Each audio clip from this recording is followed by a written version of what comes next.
and welcome to another edition of Joker's Trick. We live in a society. This is where we're talking about all the Joker movies, official and unofficial. And guess what, guys? We finally found an unofficial Joker movie! Woo! Yeah! I thought all of them were unofficial. They're all terrible. Well, they're all ideas. I mean, literally, it's about an idea. I'm an idea.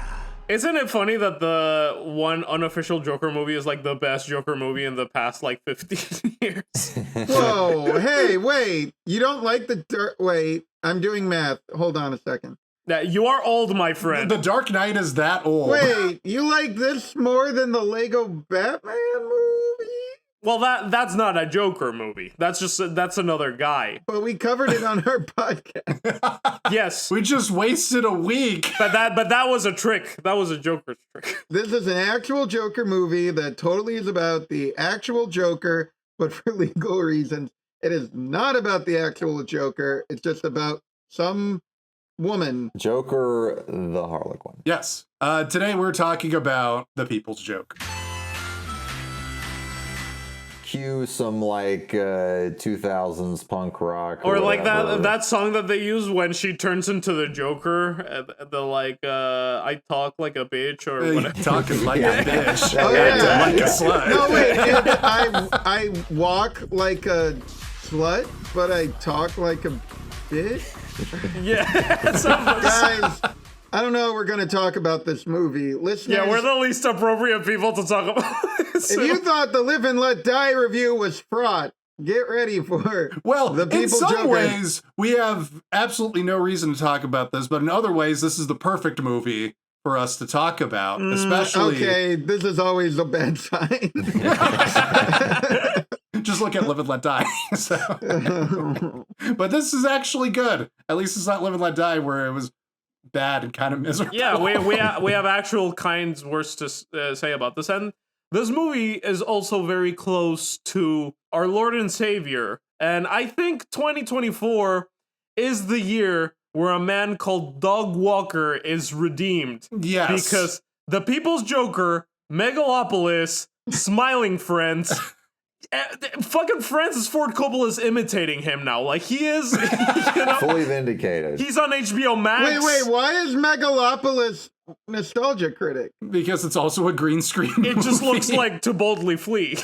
So basically anything that looks like crap is Doug Walker's fault? Yeah. I This mean, is George Lucas erasure. this is Robert Rodriguez. Yeah. Our Lord and Savior, Mr. Spy Kids. But Oh my God, yes. this is Robert Rodriguez aesthetic, isn't it? Oh, kill me. Well, it's just called comic book movies. No, comic book movies normally don't look like this. We've watched like 20 of them. We were saying, like, we feel like, if we were LGBTQ, maybe this would be the kind of movie we would make. Because I dig so much this Tim and Eric type aesthetic. I like how we're like, it's a Tim and Eric type thing when Tim Heidecker. Is in the movie. Well, yes, and Vera Drew, she was an editor for On Cinema and stuff. Yeah, right? she worked on Tim and Eric and Nathan For You and got nominated for an Emmy for Who is America? Oh, she did that too. Wow. Yeah. Worked on all the hits, baby. This is very Adult Swim core, and it's kind of humbling to think that the cutting edge of comedy looks like Doug Walker. Well, yes. It's the aesthetic of a Doug Walker production, but with an actual well thought out script and a very sweet coming of age story. Yes. Well, I was actually I'm reading Sam Wasson's new book, which is about Francis Ford Coppola, and Coppola said something in it like, people say that my movies are a mess, but the point of art is not to be perfect. Perfection is not interesting. Imperfection is interesting. And I was just thinking of To Boldly Flee when he was saying that. But I thought you were going to say that you were thinking of the Batman. Yeah, but I was also thinking about this movie, but in a good way, because it's like, I always would rather I think any sane person would rather have like something that's interesting but not well made, that's something super impeccably made but not interesting. And this is interesting, but it's also the sort of do-it-yourself kind of filmmaking is appropriate to what the movie is going for. Oh, for sure. But to be clear, we're not sane, we're super sane. I'm super sane. Go on, Jake. Yes. Yeah, no. They somehow find a way to make this really, really rough around the edges, like kind of aesthetic work for the movie. Like it's not like you're taken out of it. I mean, there's certainly a lot of people who, well, Troy is here, but like a lot of people might get taken out of it. But if you're willing to give the movie a chance, you're just kind of like sucked in and you're just kind of going like, oh, I just buy that, some people look like 2D Flash animation. Some people look like PS1 characters. Some people are puppets. Yeah, sometimes they're animated. If you spent your sophomore year listening to Vaporwave, unironically, instead of going to parties, this movie is for you. That's why this movie is, we're going to discuss, this will be a theme of the episode. In some ways it's not for us, but in some ways it is very much for us. Us, the people that spent freshman year of college indoctrinating ourselves with awesome show and Tim and Eric's $1 billion movie, which also, I guess, were, formative things for Vera Drew. What do you mean formative? She made them. Well, formative professional experiences. You'll only listen twice was very formative for my sense of humor. This podcast. Unfortunately, I think it has. Yeah. We've all mutated for the worse. Yeah, it's like flowers for Algernon. We've got good and then we're bad again. Yeah, exactly. Look, I think an important theme of this episode is that comedy was a mistake. I have learned, and as this goes on, it's gonna get deeper. That's you ain't lying, yeah. I mean, and the People's Joker argues that same point too. Does it? Yes. Or does it argue comedy is the greatest thing? No. ever? I mean, I think it tells that specifically, stand-up comedy has been proven to be an evil mistake, which Ellen DeGeneres' new special. I'm a strong woman. This movie does beg the question, do you embrace the pure evil of stand-up comedy, or do you embrace the camaraderie and half-assed laughs of improv? Which way, Western man or woman? Do I have a Joker gun to shoot myself? You have Smilex. Yeah, no, just douse yourself with all the Smilex you can take. But let's get into the backstory behind this movie. So Vera Drew says when she was in film school, she'd watch Tim and Eric, ended up getting an internship there, working on Eric Andre's show, all that stuff, worked on Comedy Bang Bang, and Who is America, eventually getting an Emmy nomination and other stuff. Pandemic happens, and her and her co-writer, Brie LaRose, I believe, commissions Vera to go like, hey, because this is right after when Todd Phillips comes out and says, I made the Joker because comedy is dead and comedy is woke. And they kind of had a gut reaction to that comment. About an old man saying comedy is dead because of woke? They got to prove that comedy isn't dead because of woke. All it needs to do is just get woker, The woker, the people's woker. The people's woker, yes. So she commissions Vera to do a re-edit of the Joker and pays her $12 to basically do a YouTube poop feature-length version of the Joker.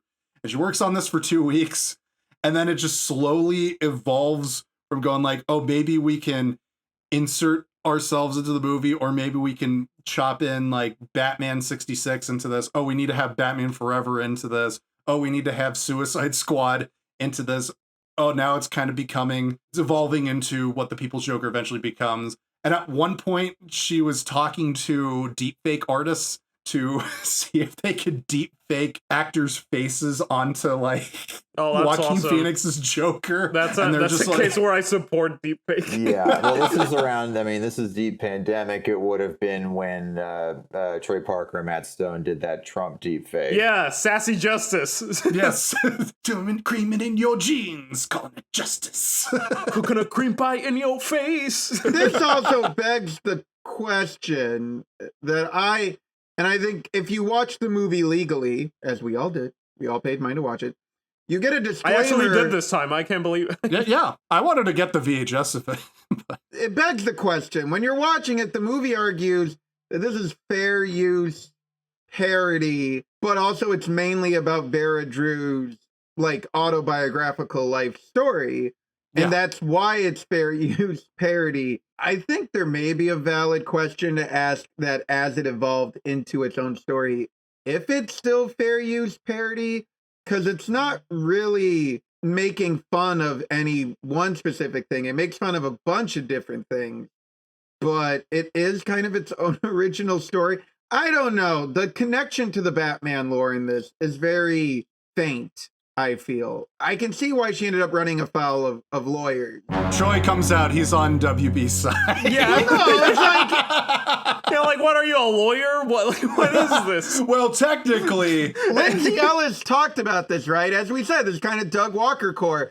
And she said it herself. Yeah, he's been vindicated. Just showing reanimated clips of movies you don't own and using characters you don't own, like, is General Zod showing? I think they changed his name or spelling technically into. They add another D to his name. Yeah, they add another D to his name. But if Doug Walker was charging like $10 for you to see To Boldly Flee, yeah, DC Comics could sue because he's just using General Zod. Well, have you seen a movie called Cinema Paradiso? They used a bunch of clips from other movies in that. But they cleared those clips. Did they? Did they? Yeah, it's Italy. Anything goes down there. In one of the interviews we listened to, Jake, there was a version of this movie because it slowly iterated from like, well, what if it's deepfake? Well, what if we film ourselves, but it's like we're putting ourselves in the movie, like Doug Walker in his current Doug Walker or like Steve Martin, right? Yeah. Devin, don't wear plaid. There's an entire remake of Dr. Caligari where they just like green screen Doug Jones into the movie, like into the original movie. I want to see, but she said that like theoretically, if you're basing it on the same logic of like film analysis documentaries, like the one about Room 237, or the Psycho shower scene one, that would not be legally worse. We're not legal experts for the record, but supposedly that wouldn't. Do not take legal advice from us because this is not legal advice.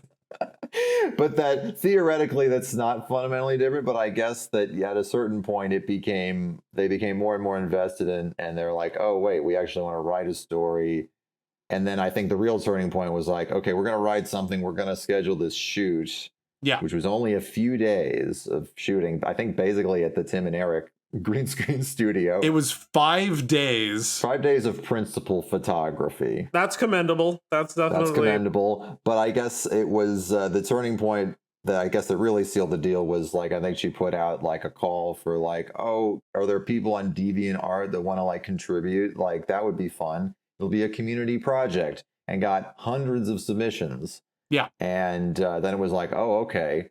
So from what I understand, and one slight difference between this and a Doug Walker production, just a slight difference, is that the vast majority of this movie was at least shot with like the version that had them inserted into other Batman movies as previs. Yeah. And then there was like lit and shot with that in mind. And then after a couple of years of post, we end up with what we have. Exactly. I can't tell. Did they trick Robert Wool into being in the movie? They paid for a cameo, and I guess he sent them a submission, even though they have the clip of him going like, I'm not sure if this is what cameo is supposed to be used for. This really isn't what cameo is for. I cannot legally do any of this stuff. But I guess since he responded to it, they just shoved it in. Well, a lot of people, again, I'm no expert on, this is not legal advice, but I believe on Cameo, there's personal use and then there's professional use, right? Well, Jan, you bought a Cameo from Doug Walker. Was that for personal use or professional use? Well, I don't want to reveal how I'm filing it under my taxes, but I personally really enjoyed it, and I think it comes full circle with our conversation. It was research for this podcast. So you can write it off. Don't worry. Exactly. This is not legal advice, but I think a lot of people, unless you were really in the know, had no idea this movie was a thing until it premiered at the Toronto Film Festival way back in 2022. Yes, and it was funny because I think what the head of whatever thing that they were doing, like they had done like a Speed Racer recut they had it screened there, and apparently that person in charge convinced Vera Drew to submit it for TIFF, and it was getting good notices. They had sold out screenings. The night before the first screening after the press day, they get an email from Warner Brothers, allegedly. It's funny because on Wikipedia it says a company that is believed to be Warner Brothers. That hasn't actually been confirmed, even though in the interviews I've listened to, it's confirmed as Warner Brothers. A hooded man that looked suspiciously like David Soslov. Cease and desist. No, it wasn't even a cease and desist. It's just that we strongly feel like your work infringes on our copyright. Present this letter to anyone that has agreed to screen and or distribute the film, because we're going to have some problems if that happens. And this shakes everybody up, because she also talks about how she had been in pitch meetings for Adult Swim and also, worked on a bunch of Adult Swim shows and was telling executives about this project. And they were like, oh, that's pretty cool. And so everyone, I guess, who should have known, had known that this was happening already. And this is also right after the cancellation of Batgirl and Scoob Holiday Hunt. Yeah, so this did come at a time when DC Studios was restructuring itself, yeah. Warner Brothers was mashing that delete button. Yeah. Warner Brothers decided to burn every bridge with every single creative in Hollywood. Yes, this was the film in, I guess, some kind of limbo. I don't know a lot of the details, but throughout last year, I guess it's in limbo, and then this very small company called Altered Innocence becomes a distributor, and it gets into the world with many a screening. Me and Jake missed the first 50 screenings in LA, but we managed to make it over to the Bev. Yes, because for a while they were screening it at the New Art, and we were like, oh, we should go. And we ended up not going. And then a few months later, they're just like, by the way, we struck up a 35 millimeter print of this movie, which is just like, wait, this digital, basically like made for the internet movie has a 35 millimeter print and it's being shown at the New Beverly Cinema? Okay, we have to see this. it's like what we were saying about the Batman. They did it digitally and then into film, right? Yeah, exactly. It's basically the same thing. And we already knew the movie was out and was getting, a positive good response. reviews. But also hearing on the grapevine that, number one, there's some Doug Walker core aesthetics here, and number two, it's on a film at the Bev. And I was like, oh, irresistible. So we were very privileged to be there for the 35 millimeter premiere. Yes. And Vera Drew was there, and it was a ton of fun. Also, me and Paul, this was fate calling. We knew That's true. The Joker was calling to us, because the day that we had spent the entire day shooting our Joker trailer, we immediately, clean the makeup off. We hosed Jan down. It hosed me down because I was from head to toes in Jared Leto makeup. Unfortunately, his makeup was still on. He still had damage on his forehead. Yeah, I was actually scared because, we were going to watch Twin Peaks Fire Walk with me, and the Q&A moderator was Vera Drew, and I was really scared that my makeup wouldn't wash off, and Vera Drew thought that I was some Joker like fanboy going to ask her for Joker work. Fanboy or a Black Lodge entity, because they look like that. I also could have been the jumping man. I mean, I would have been right at home either way. But that day I was like, okay, the universe is telling me that we need to talk about the Joker for hours on end. Yes, that was a sign. And we did restrain ourselves at that screening because we were not able to corner Vera Drew and say, we love the Joker. We're going to talk for hours about the Joker. Show her a picture of me as Jared Leto. This was me this morning. This was me today. Yes, Jan missed his opportunity to give another multiple celebrities their one bad day. She was spared.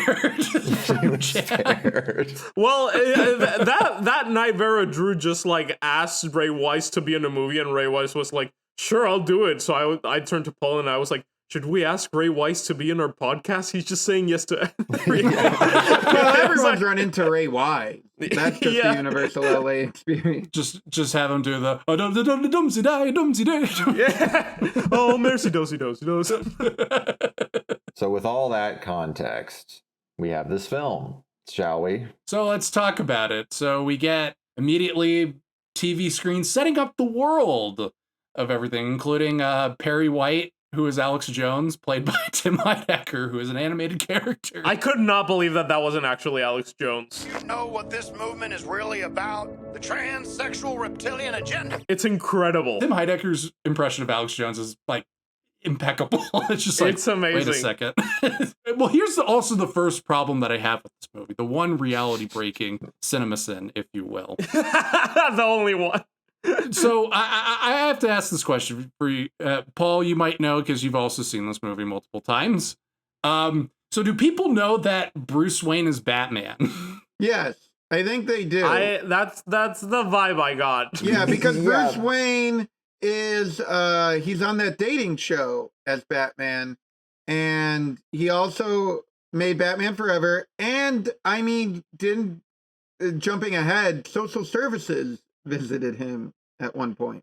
That's true. Yeah, they know that he's an orphan because the Joker tells that story at the end. But also, yes, he is presenting the film Batman Forever, in which we can presume that the plot is very similar to our universe's version of Batman. Even Forever. though the Riddler and Two-Face have not become the Riddler and Two-Face yet. Yes, but it's the Caped Crusaders and the Cyber Wars, I think the movie is called, so it's all good. Yeah. No, because I say this because in the beginning with Alex Jones, Perry White, he's just like, God, I miss Batman right now. You know I've been critical of Bruce Wayne and the homosexual leftist dystopia that he and that facially bifurcated bitch running mate of his want to reduce this country to, but I stand here today pleading, where on earth is Batman? Watching it again, I'm like, wait, does Alex Jones not know if Batman is Bruce Wayne or vice versa? That was very confusing. Well, in this movie, I think Batman's like Trump. No, Lex Luthor is like Trump because they Photoshop Lex Luthor into Trump. And he kind of looks like Kevin Spacey, but like thicker. No, yeah, one of it is just a picture of Kevin Spacey, and then another picture is Kevin Spacey and Trump like feud. Well, that's the magic of this movie, where it's just like, okay, we have one-to-one equivalents in this world, which is like Lex Luthor is Trump, and but then it'll just have like, oh, Lorne Michaels is Lorne Michaels. You know, like, well, yes, it's like UCB is UCB, but it's also Saturday Night Live, but it's also the Joker's clown agency. Even though I guess I was surprised to learn this in interviews that Vera Drew never actually moved to New York, so this is actually about Second City. Wait, where did Vera Drew live? She lived outside of Chicago. Oh, Jesus Christ. Most of this movie is about the improv scene in Chicago, so that's why we wanted direct opinion. Troy, the three cities that all of us live in are a nightmarish hellhole. Like, I think we would know this by now. We are all Gotham tonight. Wait, Mexico City vindicated? Yes. I never got mugged in Mexico City. Dan, you mugged us in Mexico City. Yeah, but not the other way around. Hey, so I'm gonna check in on our Joker clock. 1 minute and 18 seconds. I wrote it down. Pretty good. Not the best, but pretty good. We get a Joker. Yes, this is something to point out. Vera Drew is Joker, the Harlequin, and one might argue that while the movie does kind of position her as the main Joker, she's more like the Harley Quinn figure, and Mr. J is kind of more like the Joker. However, the movie also postulates that the Joker is like a career path. It's a way of life. Yeah. Is she wrong? Is it wrong to say that? You know what? Yes, I'll say it. Yes, everyone's auditioning for the role of Joker, kind of like how everyone. Yeah. What have we been doing for the past 2 months? Well, here Joker is a villain. It is a career aspiration. It is a gender. It's everything. And an idea. And an idea. I'm an idea. Yes. So we get a quick reference to the Todd Phillips Joker when she's in the green room, and then it turns into Goodfellas, and we get the backstory of her when she's a kid and has her first awakening watching the Caped Crusader and the Cyber Mutants, which is actually just Batman Forever with like modern day Nicole Kidman. Yeah, this was my first big laugh of the movie. That it's like, I don't think Nicole Kidman has an Australian accent in Batman Forever. No, she doesn't. She has an American accent. She's like, I want you to kiss me, Batman. But it's like a weird mishmash of the AMC We Make Movies better.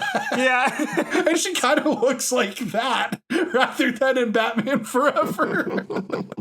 And we do love, yes, the YouTube core of like, it feels like Amon Animations or something. It's such a collage.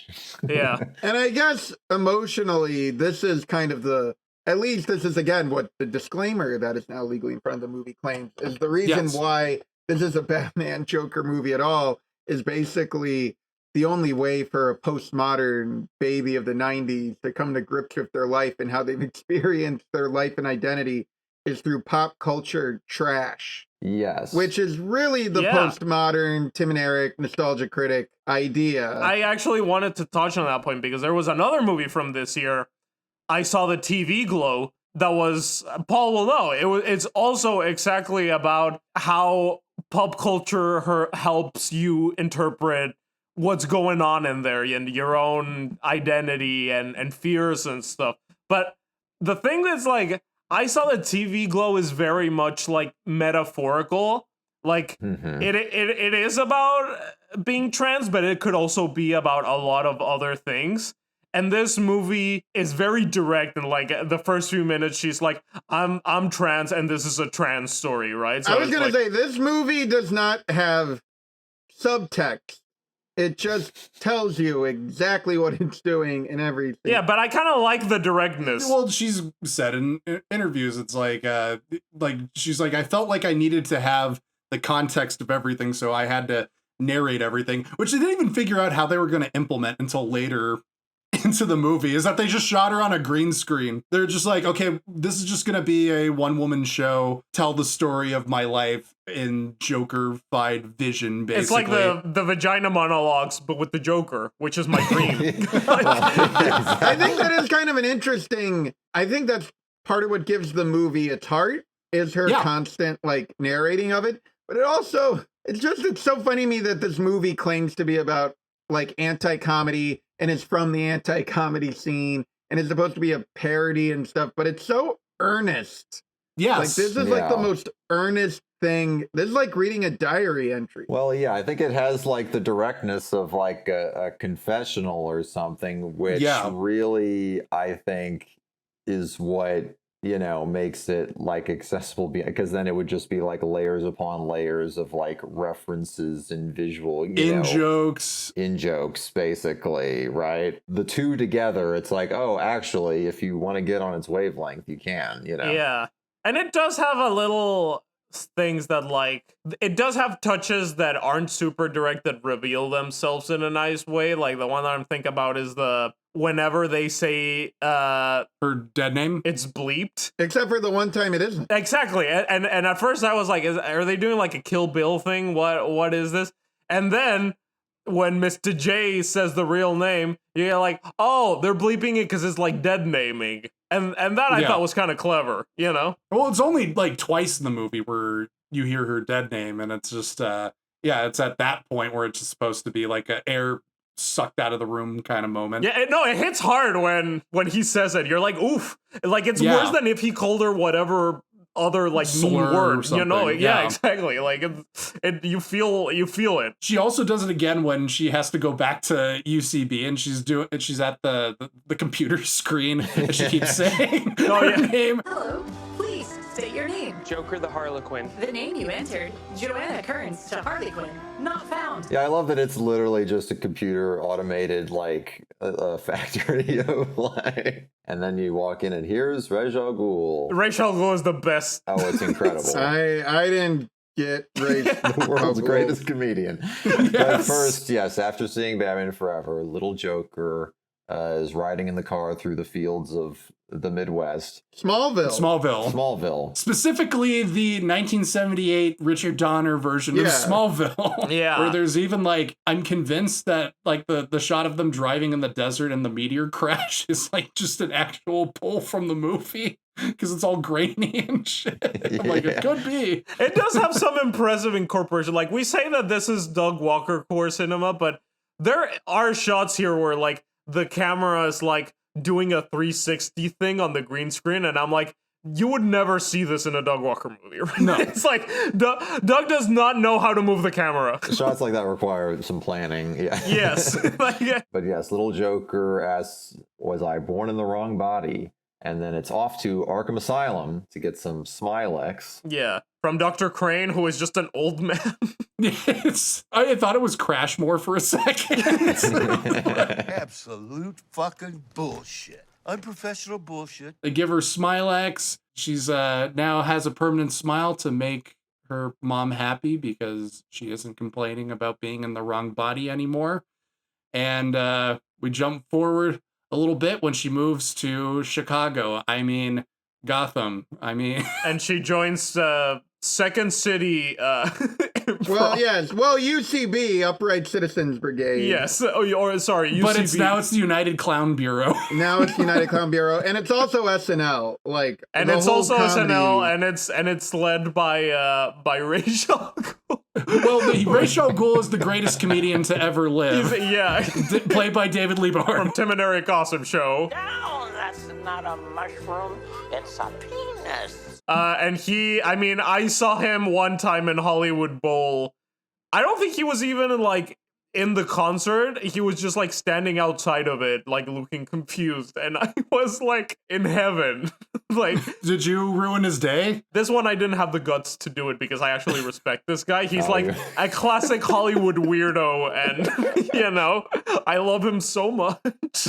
Oh yeah, he's one of these guys that like I'm only guessing, Tim and Eric found all these people in Hollywood Boulevard. A few of we've met, that probably were wandering Hollywood Boulevard, or that barely had like a headshot and somehow found their way into an audition room. But in any other case, would be like, how could you even think you could have a career? And they're like, those are the people we want. Oh yeah, in our green screen nightmares. Yeah, the Melrose Larry Greens of the world. Yes, exactly.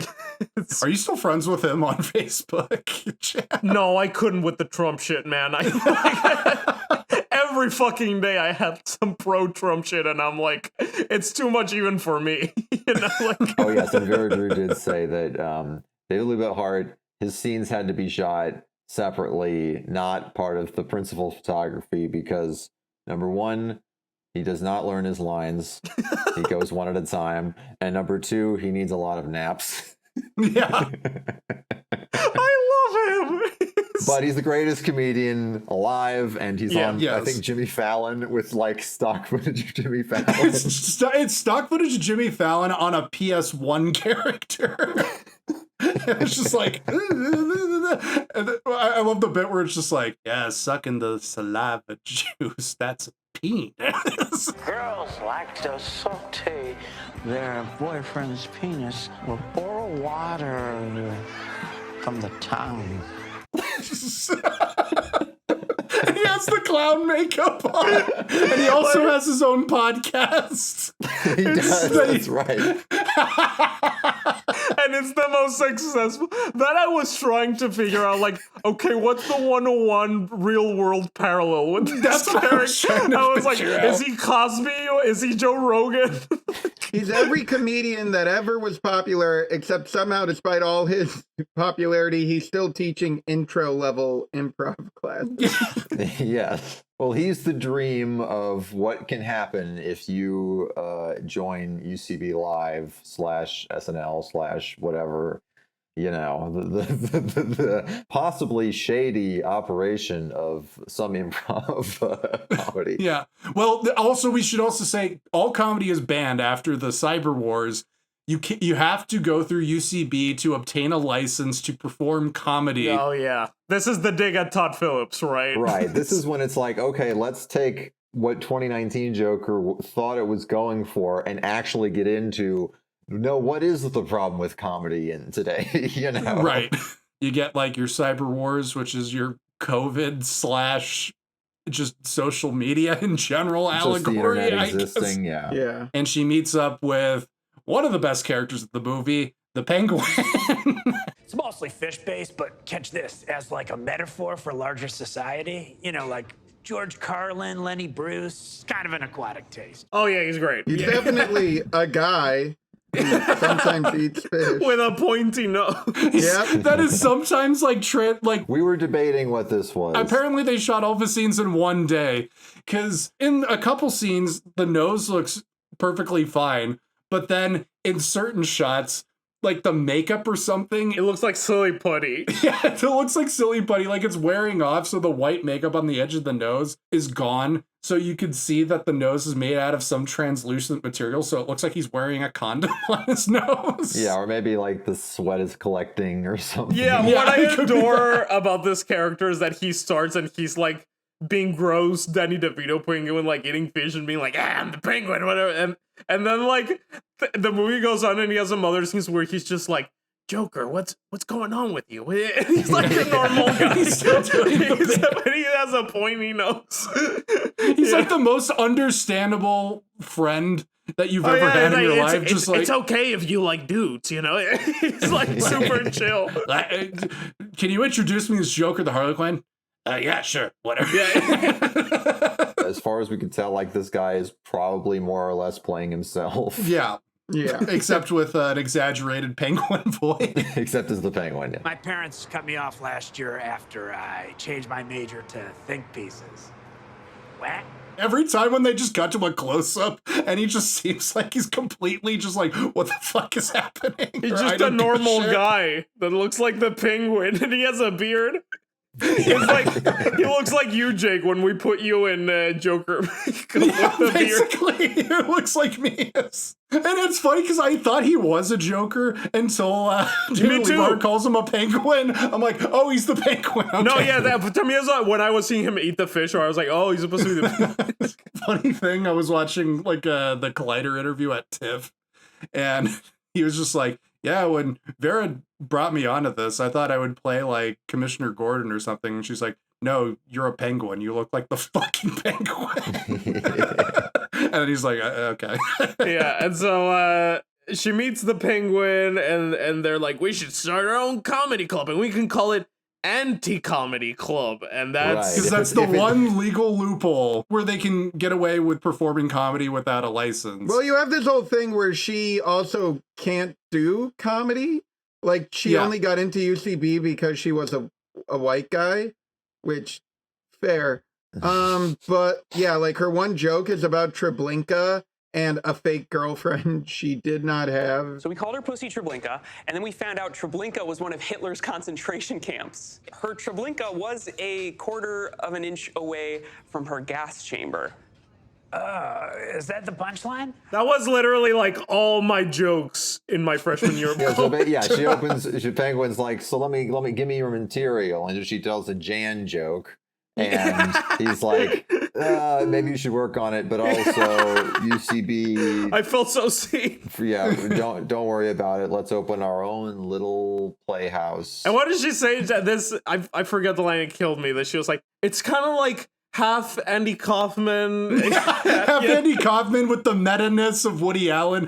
Before all the unpleasantries, of course. I did enjoy that running joke. It's kind of like Bill Cosby before the unpleasantries. Of course. Like all the reference to old comedians, like at the end when she sees the birth of Rick Moran. Oh, but he's a winner. He's a winner. Yeah, and then they're like, congratulations, Mr. Moranis. It's a national treasure.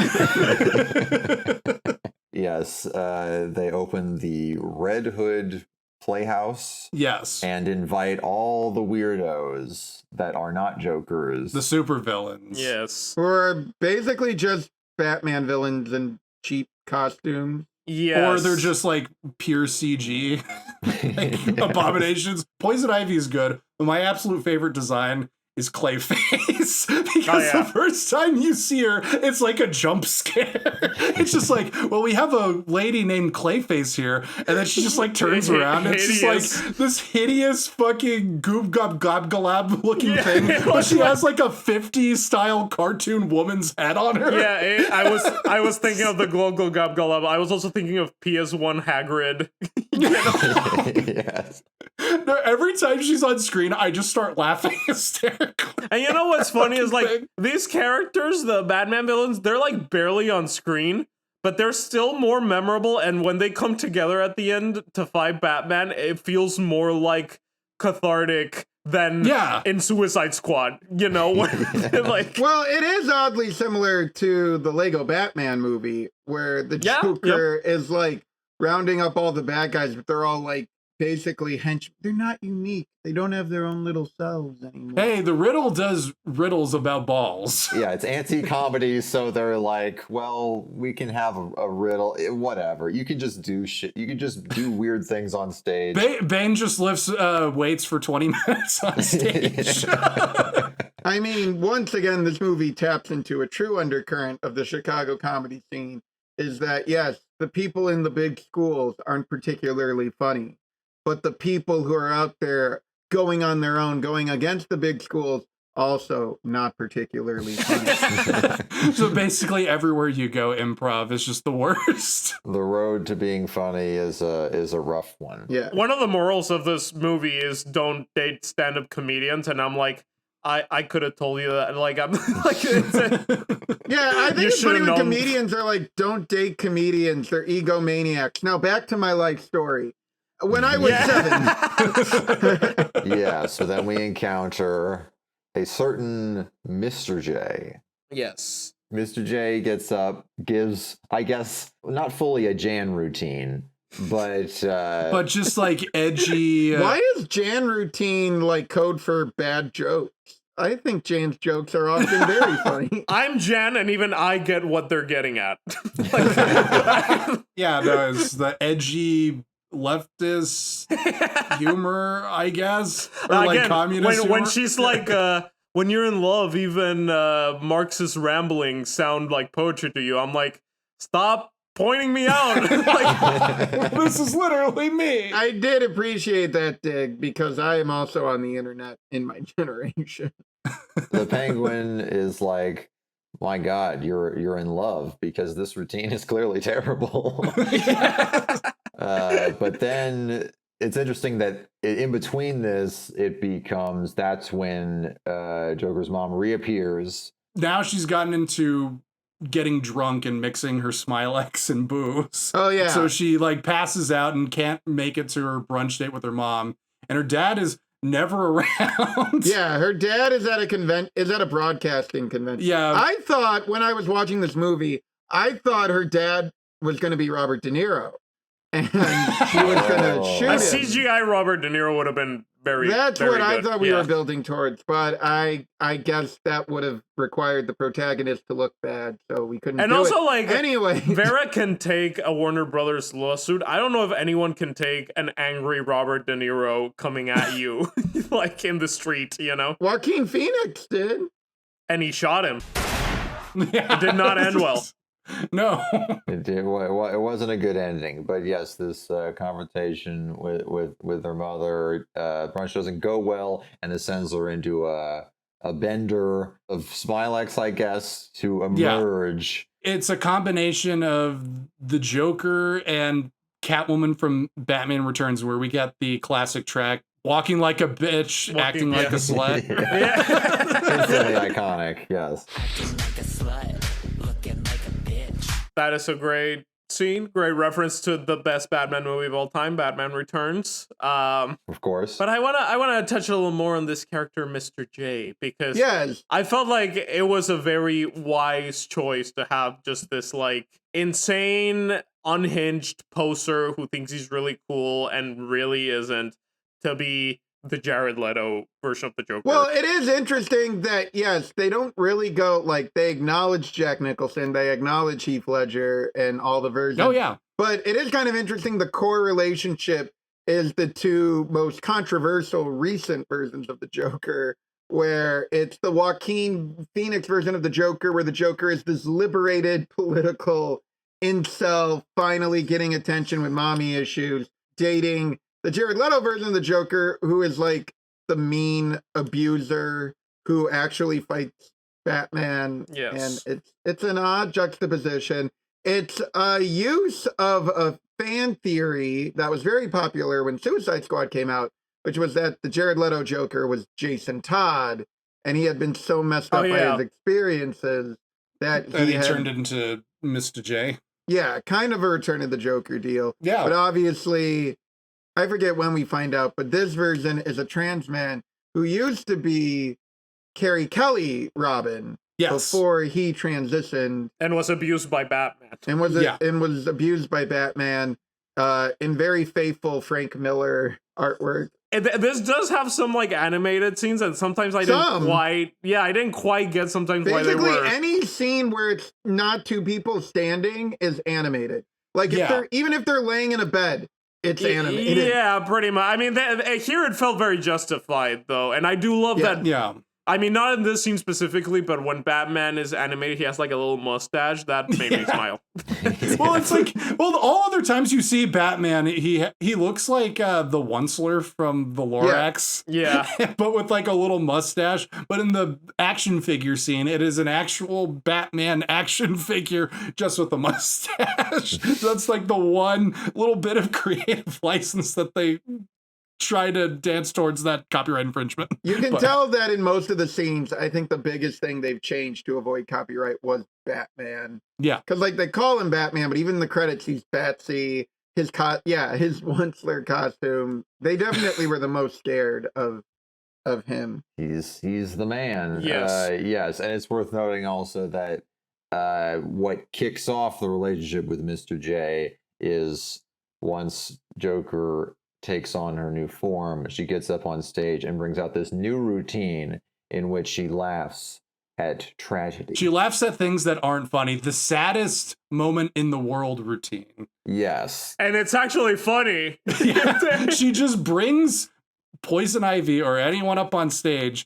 and then does Smilex and laughs to the point where she turns into the Jack Nicholson Joker and her face is stuck in a permanent grin where now it's to the point where she can't even laugh. She's just going like, Yeah, again, it's like, this is the thing about this movie where it's like, this is the exact same kind of thing that the Joker movie, the Joaquin Phoenix one, was trying to do, of like, I find it's funny and I'm tired of pretending it's not, right? But in here, it's actually kind of funny. Yeah. So I think this movie, very much like Batman 66, totally captures the mentality of Joker much more than Joker. Right? Yeah. It's like, this feels a movie that the Joker could have made. It's my point. I was telling Jay, because I was looking at a few Joker 2019 reviews around when we were talking about that, and a few people made the interesting observation that, like, if you had Arthur Fleck getting up and doing his insane, like, knock-knock jokes and stuff, like, he would probably get a following of, like, weird hipsters, you know? He would get hired by Tim and Eric, especially if his video gets viral, in the 80s. Right, but even in the early 80s, he'd probably be seen as, like, a Andy Kaufman-esque figure. Well, in the world of Joker, he is seen as an Andy Kaufman-esque figure because Maury's show, like, goes, we've had such a response from the audience Well, yeah. I would say my issue, if I have an issue, my issue with the laughing at people said, I don't know. It's always a debate. This came up in my screenwriting classes, not at Second City or UCB, but at USC, another 3-letter comedy factory. A screenwriting teacher once said this to me. He was a hack, but he once said, why have people talk about how good a character is at doing something? Why don't you write acting or write them doing comedy in a way that's so good that it's so obvious they're doing good in the scene? And this doesn't really cut the mustard for me. I find it kind of hacky that she becomes an anti-comedy genius by just laughing at people's stories. Is this supposed to be the real world? Are we supposed to think that she is actually like a comedic genius? That's such a dodge when the movie goes to such lengths to be so earnest to me. I don't know. See, that's where I'm like... No, so like, the emotions are earnest, but the world is very farcical. Yeah. Well, that's what I'm saying. It's the dodge to jump between the two toes. It's a good movie for what it is. I think you can do it. I think this movie pulled it off. It's a tough balancing act, but I think it does it well. And I also think what it does well, going back a little bit to Mr. J, is I think this movie does the whole mad love abusive relationship definitely better than Suicide Squad, right? Well, the bar is in the basement. Yeah. My issue with how this movie does it is like they're all lovey-dovey, and then Joker Harley Quinn goes, actually, he was very abusive. Here's him literally holding a gaslight to me. Oh man, doesn't he suck? That was kind of hacky, the gaslight. I will agree with you there. Again, no subtext. Yeah, you get a couple bits with that. Like I am mentally ill. I am mentally ill. No, I am mentally ill. Because I have PTSD. I have PTSD. No, I have PTSD. No, I have PTSD. Yeah, got a little bit of a nice laugh with that. But the big difference is like you want to see them work out most of the time, but then there's just like any abusive relationship, it's just like all this baggage and all this stuff that like gets in the way, and you're just also like he goes at lengths to underline that like there is super important growth that happened at least at the beginning of that, right? Yeah. Which is represented by falling into ace chemicals, a vat of estrogen. Yeah. And, Batman is trying to stop you? He's trying to stop Mr. J. Right, because Batman's chasing Mr. J around, and all this stuff about like, oh, you were the first one that saw me for who I am. Yeah. And all this stuff. And then having that turn with like, oh, and also this stuff was happening. And that kind of catches you off guard because not only is it like you wouldn't expect it in this movie, but like it's so kind of everyday stuff, you know, that Mr. J is doing. So much more grounded than you would think like this movie was going to do, right? Yeah, with a movie with the Clayface animation thing and one sort of looking Batman, it just, there's actual, like, you see why they get together and you're rooting for them to get through it, but then you see all of the gaslighting and just undermining, and he also knows how to push the right buttons just to get out on top over Joker. Harley Quinn Joker. Yeah. Well, it's like he shoots the TV and then dead names her.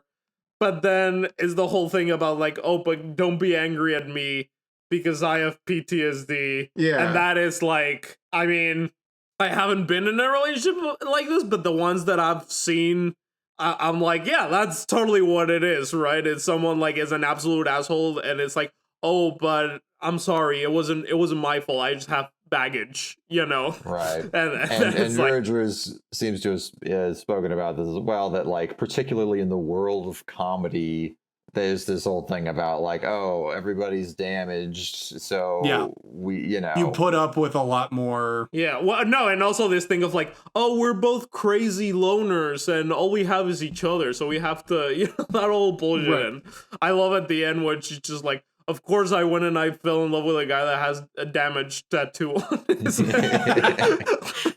It's true. I will note also, I at this point in the movie, I took a few notes about like all the stuff that's just constantly playing in the background on TV. Not just that Bruce Wayne is running for president and he's Trump, but also Lex Luthor. But he's running with Kamala Harris as Two-Face. Yeah, I was going to say, this this was a strange artifact of it being YouTube poop from 2022 is that and then it's completely accurate. It's 100% the present. And also, at the same time, we have to note that, like, in a world where comedy is regulated, the only show that's allowed, which is actually a lot like the Lego movie, Where's My Pants? In this universe, it's Suicide Cop. From the memoirs of James Gordon, which is great. And that's like her first interaction with understanding what trans is. It's a dead body on Suicide Cop, and it's just like, what? She's a he? Opening with that and then just carrying it through. It was like, because there's different ways of Suicide Cop. So it's just a common language. If everyone understands, Suicide Cop. Yeah, no, but with this and the Harley Quinn animated show on Max, I'm like, I am so down for this new interpretation of Gordon of just being this like suicidal drunk like maniac. It's logical. I mean, it is. At a certain point, look at Gary Oldman in The Dark Knight Rises. I mean, once you find out who Batman is, you're like, oh god, I need a little drink. I need a little drink. Yeah. Once you find out Batman's pretending to be straight on his dating show. So this is when Joker's mom comes back the second time, and she's just broken into Joker's apartment, which is a little weird, and she's like, now I'm actually working on myself. I realize I'm mentally ill, you're mentally ill, we're all on meds. I'm going to try to understand you. Let me go to your show. And this is also the moment when... This is strong society speak. Well, this is the moment when Joker decides to hack into the UCB telecast because Batman is going to be on UCB as a guest. And then the mom just like... she's like, you were right, this is awful. Right? Like, you warned me, and it's controversial. And then like one of these like satellite drone things like drops out of the sky and bonks her on the head. So now she's in the hospital. Yeah. And it's done like a joke. But then the rest of the time when the mom is in the hospital, it is treated deathly seriously. And is yes, as I said, the earnestness levels of this movie are not the most violent in our generation or in Tim and Eric style stuff, but definitely some whiplash. Yeah, I don't know. Maybe it's because I wasn't expecting it to go there that I was like, oh, this is like a nice Trojan horse of a movie where you just think it's gonna be surrealist anti-comedy crap that I love, but still crap, But then it's like, oh, it's about something. That's nice. Like, for example, I really like the fact, like she says at the beginning, like, there was no one moment where I realized I was trans. And I think the movie manages the transition very well, where there's not, like, one moment in the movie. In any other movie, I don't know, fucking, like, The Danish Girl, by Mr. Katz. There's always the one scene. What movie is harder to look at, People's Joker or Cats, easily. I didn't see one butthole in this movie. Yeah, exactly. Warner Brothers wouldn't let us. So in Cats, there's the scene where, not in Cats, in The Danish Girl, there's the scene where in Cats this also happens too. Where the cat comes out and says, "Oh, I think I'm trans now," right? But like, how is Eddie Redmayne not in Cats? How did he not get a phone That's a good call? question, but let me finish my point. Yes. But in this movie, there's not this one scene. It's very kind of gradual. It's very Wizard of Oz-esque. It's just like, there's something more that I need to discover. And then you gotta pick up your merry band of troops along the way. Your CGI clay faces. Some might say Joseph Campbellian in its structure. There is some of that. We won't get back into The Spy Who Loved Me. But if you're gonna make a movie about like outcasts and misfits, the style of the movie also kind of has to feel like an outcast misfit kind of imperfect movie. So that's why I think it's really appropriate that it's like shitty. Yeah, it's like the furthest you can go where it's legible, where it's not just like, oh god, this is a nightmare. Well, no, that's the thing. It's like that shows true talent, where like it looks like a Doug Walker movie. Yeah. But in a Doug Walker movie, you have no idea where people are like in relation to each other, like where you they don't know are standing. who anyone is. You don't know where they are. You don't know what time of day it is. You need like 250 hours of channel awesome content, not just nostalgia critic content, but you also gotta watch all of Linkara and all of Obscurus Lupa and their movies to watch this. And this is like if Doug Walker came in and was just like, okay, let me give you a little bit of a helping hand, and also this is kind of like a normal story so that you can follow what is happening. So then it's like if Doug Walker took like one semester of film school and learned about continuity and plot progression. Well, that's the interesting thing, right? Is again, it's this very personal story about someone's real life like story and their experiences, but the idea is the only way people would be interested in it is if it's Joker and Batman and parody. Well, that's definitely part of the hook. Yeah. Which I don't know what that says about our society. I mean, as we've established long ago on this podcast, comics were a mistake. Maybe it doesn't say the best things about society if we're doing Joker speak, right? But I do think that it's kind of like a really clever move. Well, and the funny thing is that it was the way it was made, it was just a Joker parody beforehand, and then she injected her story into that initial premise. She kind of Rocky Horror Picture showed it, where Rocky Horror Picture Show was just supposed to be like a parody of old monster movies, but then as the guy wrote it, he ended up putting his own issues of gender and identity and sexuality and all that into it. But that kind of speaks to it, right? That this wasn't a personal story. This wasn't Matt Reeves trying to use Batman the most personal story that you can get. As a smuggling vehicle to make a personal story. This was a Batman parody that the way we're trained to tell stories at our level, she ended up injecting her whole life story into it. Yeah, but I don't know. Maybe like taking just for not how the movie was made, but from our perception, I like these kinds of Trojan horse type movies where we just hear like there's a really shitty Joker parody film that's getting sued that premiered in Toronto, and that's all we knew about it for a couple of years. People said it was really shitty. I thought they said we need to see it. This is they said like it looks shitty and it's like lo-fi. That's all we knew about it, but then you watch it and you're like, oh, this is actually a personal story. It's not just like nonsense clickbait. It's not obviously without knowing all the true hard facts, as we are not the world's greatest detectives because we're jokers. But it seems like it's like, oh, if you live some version of this life that is more or less what we get on the film, and Joker comes out, and it's like, wait a minute. I want to talk about my mom and the state of comedy, and it's like serendipity, Yeah. Where we're at is Lorne Michaels is shockingly impressed by this stunt. Lorne is played by Maria Bamford in the finished film because originally, up to the Toronto release of the film, he was played by Sarah Sherman, aka Sarah Squirm, an alternative comedian who is kind of from that Tim and Eric gross out alternative mold, who actually is on SNL and has been one of the highlights of the show, if I may say, for a couple years. Yeah, but she was playing Lorne Michaels, and then mysteriously, after the Toronto release, she drops out of the movie, and they have to recast Maria Bamford. Now, I assume the film was done, and they just recasted the voice, but you have to wonder why, and you have to wonder... I don't know. Part of me wondered, is it because Lorne Michaels is depicted as a fascist, transphobic, fake diversity overlord of comedy? Yes. Or is it because the movie is super mean to Colin Jost? Well,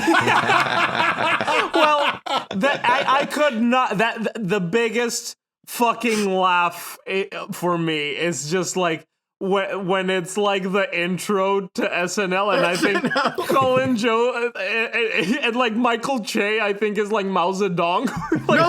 No. Colin Jost is Rudolph Hess. Oh yeah, he's Goering. And Michael Che is Herman Goering. He's Herman Goering. Yeah. And then she says something about like making fun of how SNL is filled with a bunch of like fucking assholes and stuff, and then she does like a Jost or something. No. It's like all the writers on SNL are so talented. Why is the quality so uneven? Is it Colin Jost? Who can say? The writers are also very talented, so I really couldn't tell you why the show as a whole is so uneven. Jost. Oh, man, you're not allowed to say that. I'm not allowed to shade up, but she did. No, you can't say that. Not anymore. It's worth noting to that point of the recasting that I think after Toronto, I guess there were some change. I guess, but Bob Odenkirk was always Bob the Goon, right? Yes. Why is he here? I think she asked Tim Heidecker to pull a favor with Bob Odenkirk, and she got a phone call with him, and he was like, "I'll do it." And it's funny because even even after the Q&A at the New Bev and in all the interviews, she's just like, "We got Bob Odenkirk in this movie, and it is voicing a CGI character of Bob the Goon." And I think his only stipulation for being in the movie is like, "I don't want people to know it's me. I want to have a giant scar on my face." And it's just like, well, that's just what we were thinking. You're a CGI puppet with a giant scar on your face. I think at that Q&A, she said that he did it like outside of his trailer, like shooting Better Call Saul. He was just like... Hey. On his phone. Yeah, on his phone, yeah. Imagine Vince Gilligan like, "Bob, what's taking so long? We need you on set." And he's like, "Give me 5 more minutes. I'm Bob the Goon. I'm Bob the Goon. This is important." I'm sorry, are you gooning right now? Did you say Bob? Jake, didn't Vera Drew say that, like, if it wasn't Bob Odenkirk, it would have been another famous Bob? Like, there was a potential alternative. Yeah, I forget what she said. Robert De Niro. Yeah, Bob De Niro. Yeah. No, but yeah, so Lorne Michaels calls her to invite her on the show, and I gotta say, next to Raish, Lorne Michaels is my favorite character. Yeah, like, for those who haven't seen it yet, Lorne Michaels looks like the naked CGI like thing. Yeah, he's not a Lorne Michaels type character. He's literally Lorne Michaels. Yeah, in Gotham City, and it's just so. It was so wonderful to me to watch this movie. Like the Saturday Night movie that Jason Reitman made is gonna come out in like a week, and that's a movie that from the trailers I think it's all about like, this is serious, this is important. Saturday Night Live is a fixture in a culture. And then we're watching this movie, and Lorne Michaels slips on a banana, becomes naked, and dies. Exactly. No, he gets eaten by Poison Ivy's penis. Yeah. Yes, he gets eaten by a giant and Venus flytrap. He doesn't have the Lorne Michaels voice that is often parodied. It does not look like Lorne Michaels. Does not sound like it. Again, I'm fairly certain... For all we know, I think it actually was SNL that intervened. Maybe it wasn't Warner Brothers at all. Maybe it was. It was. You know Lorne what? Michaels That's not himself. a bad theory. That's not a bad theory. It's possible. So anyway, she gets the call from Lorne Michaels. She has a heartfelt discussion with her mom about being mentally ill, and also she breaks up with Mr. J, who still is very supportive of her, which I thought was an earnest and basic choice. Well, it's realistic in those situations. When you're in an abusive relationship, you're just kind of going like... You're going back and forth of like, he's so sweet, he's so mean. Yeah, he's not full Leto, like, I'm gonna, put you in I'm gonna push dungeon. you out of a helicopter or something. Yeah. But he does get a chance to say, I've got some grape soda and a bearskin rug. Got some grape soda on ice and a bearskin rug. Unka. I was thinking of Paul in that moment. You must have had the biggest smile. I was so happy. Wait, what is that a reference to? Suicide Squad. I've got some grape soda on ice and a bearskin rug waiting. Oh, yeah. The most memorable screenplay of all time. It truly is gag a minute. I will say, yeah, it held up watching it again because I'm like, there's a lot going on. There's a lot going on. Like, a lot of things that you don't see when it's on film, but come to light when you're watching it on a 4K TV. Because we were a little afraid because like Vera Drew was saying, like, I'm so excited. People say this movie looks bad. I can't wait to see it look even worse on 35 millimeter. But honestly, on digital, I'm like, oh, there are actually gags I missed in the background. Let's move on and talk about Penguin calling out Joker for selling out because she wanted to be this transgressive figure, but no. Now she's jumping into bed with fucking Lorne Michaels and going on UCB Live. And we get my favorite section of the movie. She learns about the mythology of the People's Joker from Rachel Kuhl, played by David Liebhardt, who has to train her to host UCB Live. At her lowest moment, she puts her trust in a figure she doesn't totally understand.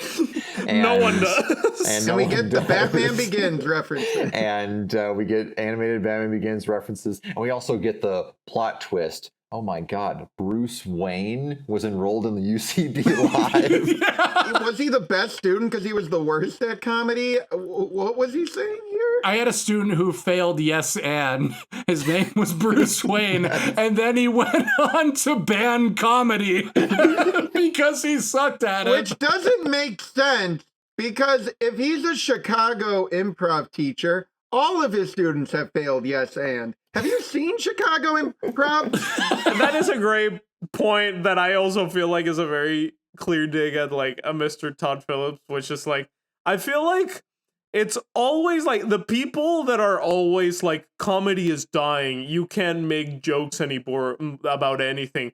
They almost are always the unfunniest people ever. It always seems like they want to ban comedy because no one's laughing at their shit, right? Yeah. So it's like they have to blame someone else for... Yeah, well, it's always people that are already successful and they don't know what is funny anymore, or like what is the zeitgeist, because their brand of humor is tied to a specific point, you know? Yes, but I do think it goes beyond that, because Larry David, still fucking hilarious, and young people agree with this, and he's an 80-year-old man. Right. Well, there are some people who have gone to Ra's al Ghul and discovered how to become the People's Joker, you know? So, but it's always this like boomer core type you know, your Bill Maher's or whatever, who are just like, comedy's dying, you can't say anything anymore. As they're saying this in their like studio where they have an entire show where they can say anything they want, right? You know? Yeah, so we did this montage of training and like spirit walking or something.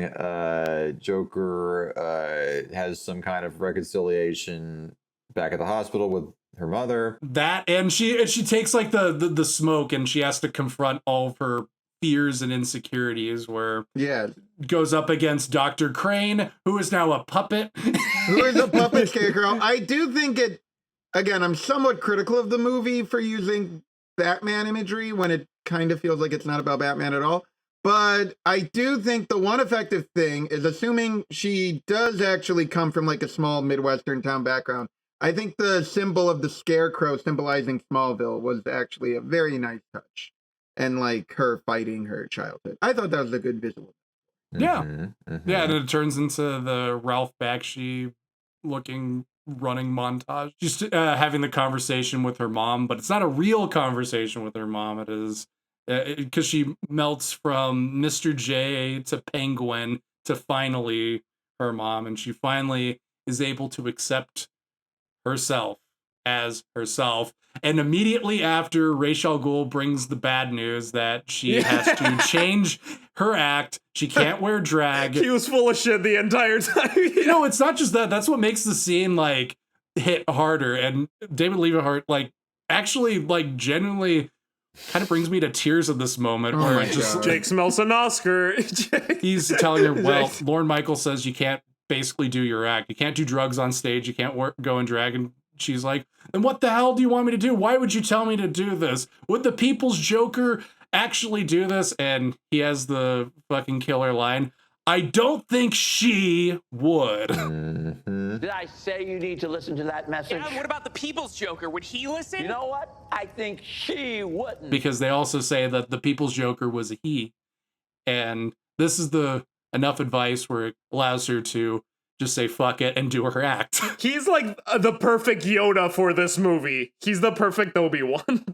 Yeah, I mean, they established in the lore beforehand that there are Jokers and there are Harlequins. Yeah, women aren't allowed to be true comedians. All they have to do is support the Jokers in their act and look hot. Harlequins hold the estimable task of dancing sexy, having boobs, and of course, laughing at the joke whose jokes. It's a very pro-Joker movie, which immediately makes it one of the best Joker movies. Yes. Yeah, the line that I thought was actually really poignant and I liked a lot was when she's reconciling with the fantasy of the mom, and the mom says, "I knew you were a little girl. I just didn't want you to become an old broken woman like myself." And I was like, that's okay. We're on to something. There you go. And then we get on the build up to the UCB live show, we get all just hit after hit of Parody City. We get Joker 2019. But it's not to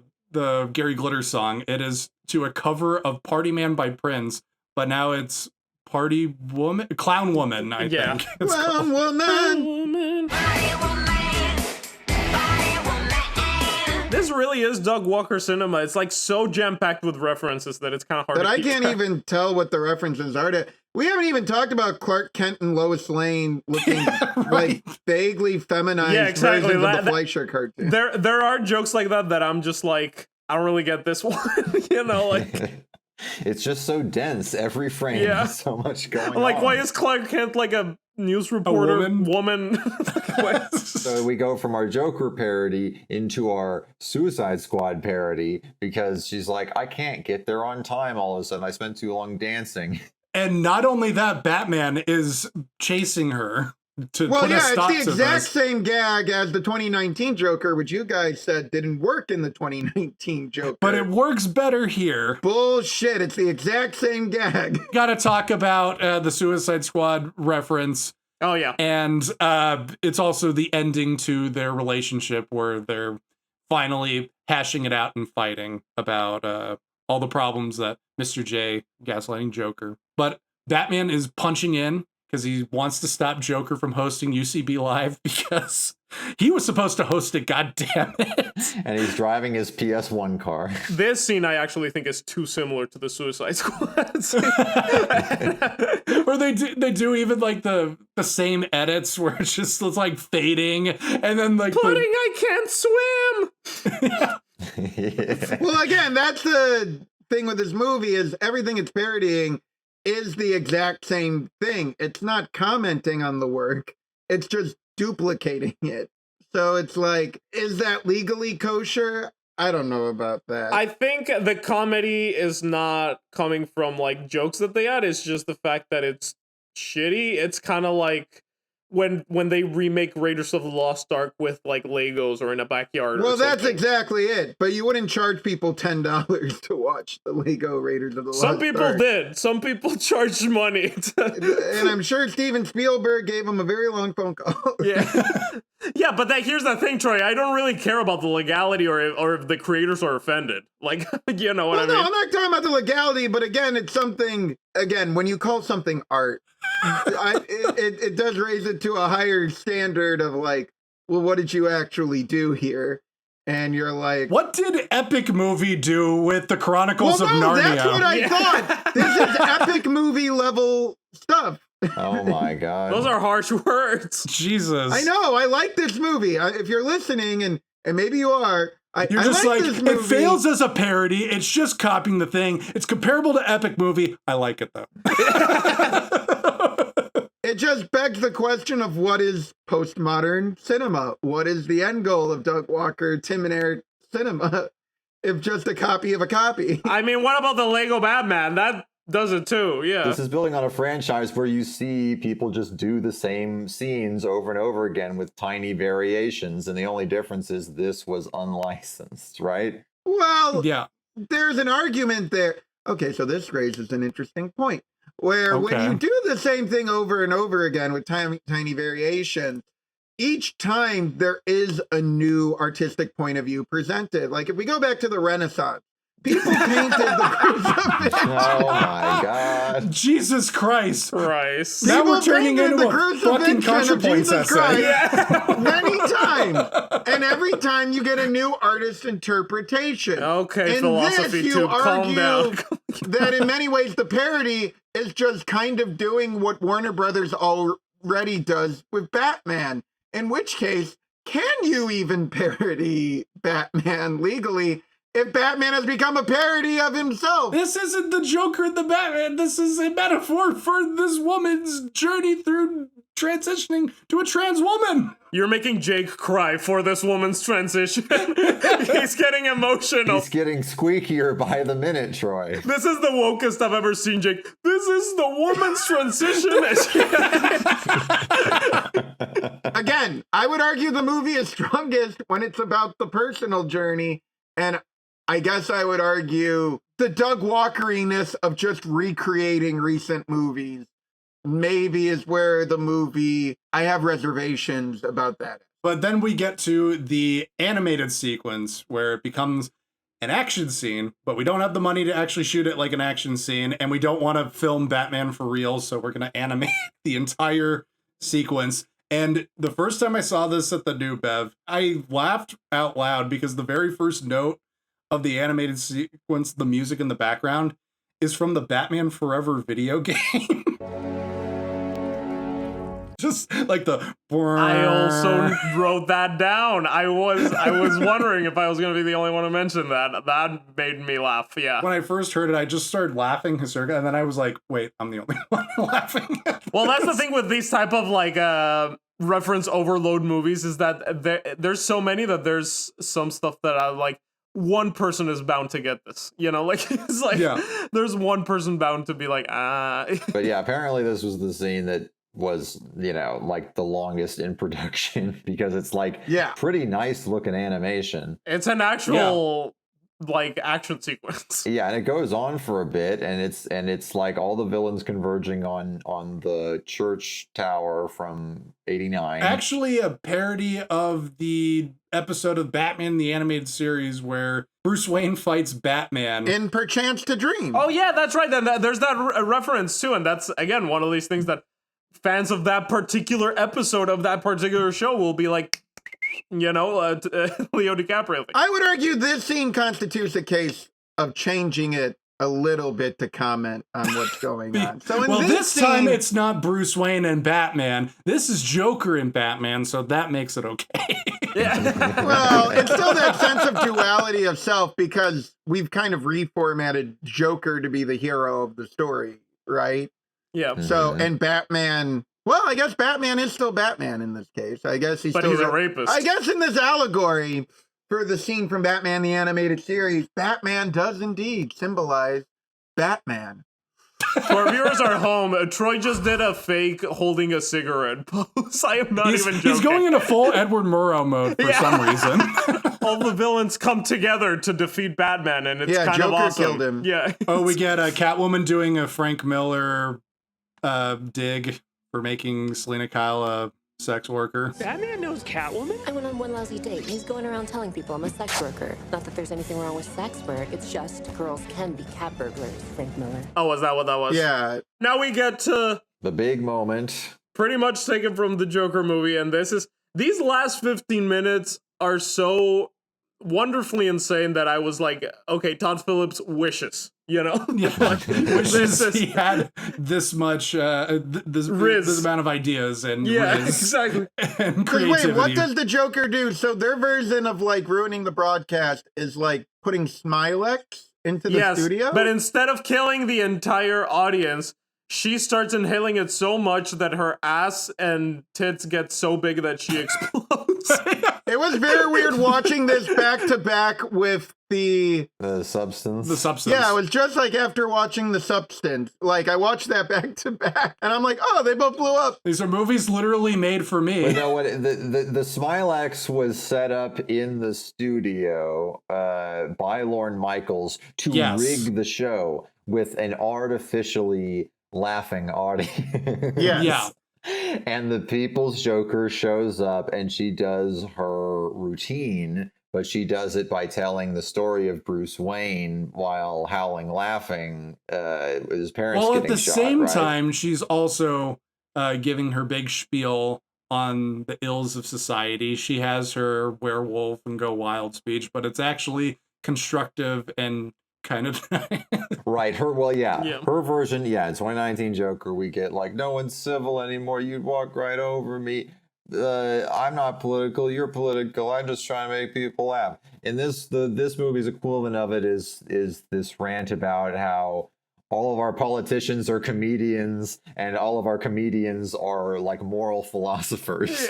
Yeah. And this shouldn't be the case. I just this love is the whole awful. that like it might have been funny in the 70s. I don't really remember it being funny, but but I take your word for it. I'll take your word for it. Yes. So then a rant, yes, and the Smilex is getting cranked up, so she goes and huffs it. And explodes. To the point that she explodes and goes into the fifth dimension. Yes. And we meet Mix's Millipix. Mr. Mix-a-what? Mixiplex.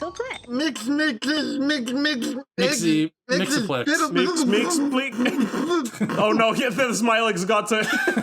She overdosed on Smilex. No, Troy exploded. And cigarettes. His ass and tits got so big that he exploded. Not again.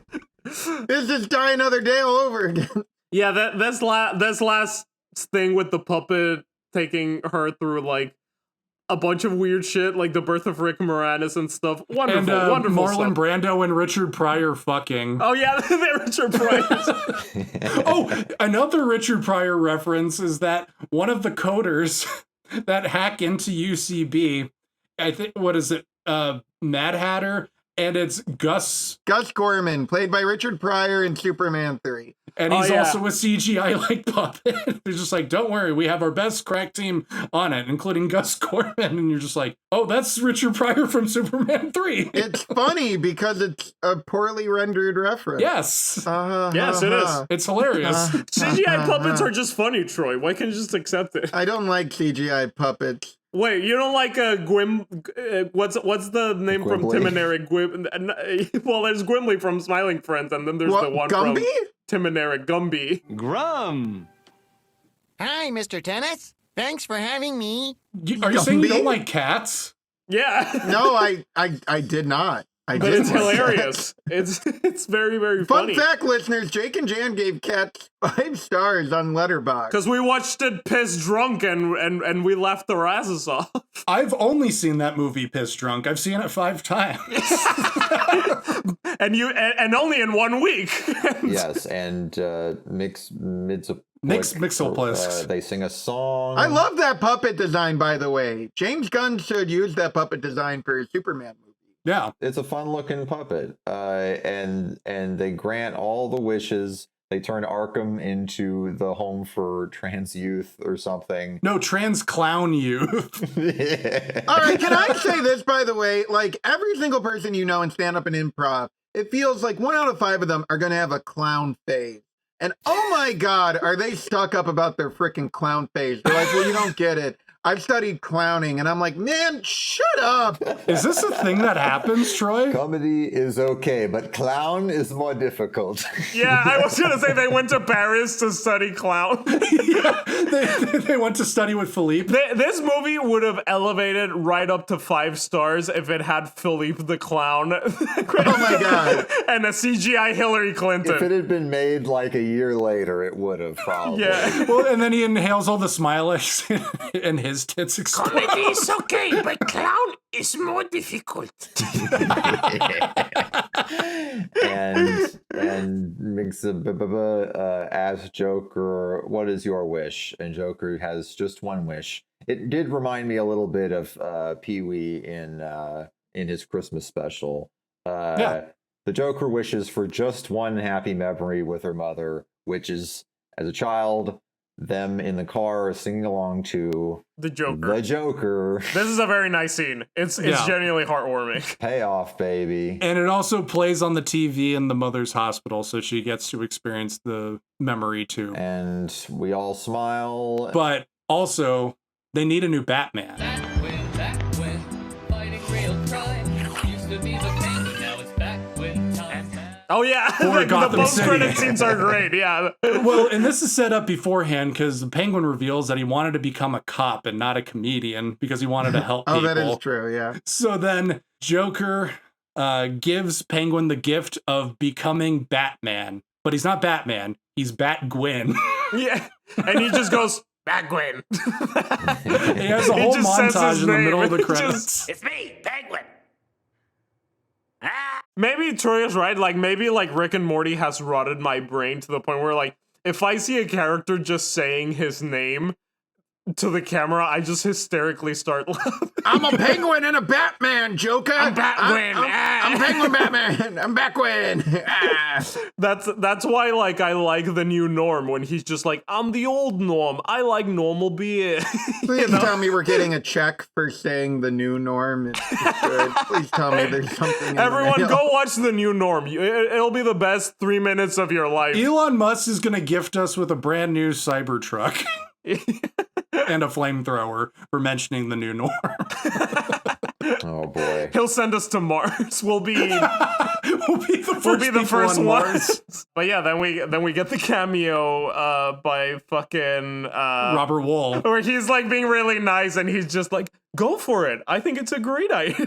I don't really get it, but hey, you know, a queer coming a queer Batman coming story of age. Unlicensed by Warner Brother. A indie Batman queer coming of age film. I think good for you. Why not? Why not? And you're like, he seems like a nice, genuinely cool guy. And then they say apologies to him, which makes me wonder if he knew he was gonna be in the movie. But maybe I'm they guessing. said something about, can you record a cameo? Yeah. We're making this movie. And we just want you to be Alexander Knox. I just thought it was funny. It is interesting that the movie, even though it most obviously parodies Joker 2019 and Suicide Squad, obviously it has a dedication to Joel Schumacher. And basically any character here that was in the Burton Schumacher movies is the version from the Burton Schumacher movies. Which is kind of interesting because we've talked, like, how long ago was that Jack Nicholson episode on this podcast? That was like 2 weeks ago. Yeah, it was that was like 5 years ago. Long time ago. It feels like 5 years, but it was like very recent. We've gotten all these versions of the Joker, yet all the people who are coming of age are still the people who came of age on the second live action version of most of these characters. So imagine something like the People's Joker made in like 30, 50 years when everyone who came of age in the 2010s on like 40 goddamn versions of these characters, and it's all in the public domain. It's gonna be wild. My brain will die. You'll be deceased, but we'll watch. It'll be great. We'll watch all of it. They'll play the new Bev. Can't wait. The new Bev will also be deceased. The new Bev will be replaced by a vaporwave computer lounge. Yeah, so let's get some final thoughts. Let's fucking do it. Yeah. Okay, so this Joker. Well, we have two Jokers. But I'll mostly be referencing the main Joker, the People's Joker, our first female Joker, who is also Harley Quinn, I guess. This Joker, to me, is a 10 out of 10, baby. She's right up there with Jack Nicholson, as the king of unhinged performance and jokes, and just being weird and off-putting and fun. Like, the Joker, this is the Joker. He's back. In woman form, in pog form, he's like, this is the Joker, baby. She hits the beat. She's funny. Maybe I wouldn't call her like an intimidating Joker, but this is a comedy, so I'll let that one slide. She captures the chaotic energy of Joker, and she references society in ways that are succinct and profound. So it checked all my boxes. 10 out of 10 Joker. Very good. It broke the mold. First female Joker, and it's fantastic. Okay? So, the movie itself, here we have gone into a little bit of a debate of like, is it inconsistent that it's like heavily, deeply like personal and emotional, but it's made like a dog walker movie? Is it fair that it's like just doing a bunch of references and, let's be honest, rip-offs? My answer to all those things is I don't really care because the movie, I understand if you do. Don't get me wrong, Troy. I thought this was a hypothetical debate. No, I understand if it bothers you. Like, I really do. But to me, it's all about like the goals of this movie were making me laugh and having like an emotional impact. And it did have that for me. Maybe there's a bit of tonal whiplash. But I think that is okay because both tones work very well. I think that the thing that we all agree that what really makes this movie sing is the style, right? Which is ironic because it's like shitty on purpose, but it's really its defining factor. I love the do-it-yourself quality of it. It kind of reminds me, it's very much kind of like a John Waters type thing for the 20th century, where it's just like, fuck taste, fuck good taste. That's boring. You know, we want to do the trashiest thing ever. We're just gonna go for it. You know, that I really like. It has some incredible jokes, some stuff that made me laugh out loud. Not everything hits, but when it hits, that's the good Jaja, you know? In terms of all the references and stuff, I think it's like, I am also not the biggest fan of this state of, you know, pop culture that we're in, where it's just like the snake eating itself and this pop culture orgy. The Ouroboros orgy, or the orgy burrow. Exactly, the Burroughs orgy. But as we mentioned with Lego Batman episode, I think there's a good way to do it. And regardless of how the movie ended up being made, I do think that it's pretty interesting how it uses the Joker to tell a trans story. And finally, it taps into something not many Joker fans talk about. I don't think we've talked about it in this podcast, and is that the Joker as a character is kind of gay, right? He's like a guy that goes out in makeup in a very flamboyant suit and does silly jokes while he does crime. That is kind of campy, you know. Have you considered, Jan, that all villains are being gay and doing crime? That's the one thing. Well, I don't know. I thought we would have talked about it because obviously the first Joker was a gay man, Cesar Romero. Yeah, it's a very kind of like old school campy queer cinema quality to it, of just like be gay, do crime, you know, that meme. And it kind of reminded me of, like, you remember being John Malkovich when, like, Cameron Diaz goes into John Malkovich and she discovers she's trans?